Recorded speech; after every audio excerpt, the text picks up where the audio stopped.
ఇటు తమిళనాడు రాజకీయాలు మళ్లీ హిట్ ఎక్కాయి. ఈపీఎస్, ఓపీఎస్ ఒకటవుతారా? ఇద్దరూ కలిసి బీజేపీలో విలీనమవుతారా?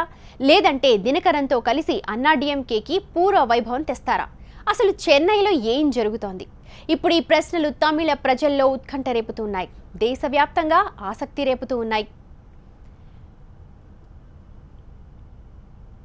ప్రస్తుతం అన్నాడీఎంకే పరిస్థితి రెండాకులవు మూడు ముక్కలాటగా మారింది.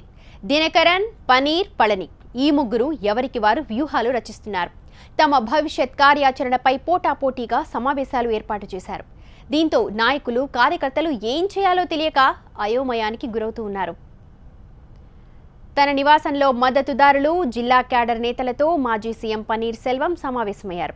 భవిష్యత్ కార్యాచరణపై వారితో చర్చిస్తున్నారు ఓపీఎస్. పార్టీలో దినకరన్ దూకుడుకు చెక్ పెట్టేందుకు ఆయన ప్రయత్నిస్తున్నారు.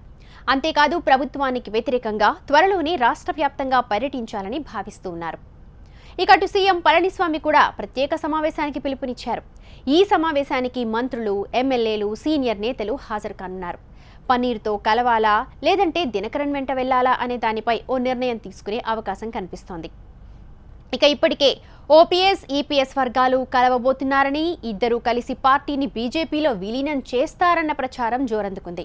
దీంతో శశికళ మేనల్లుడు దినకరన్ అప్రమత్తమయ్యారు.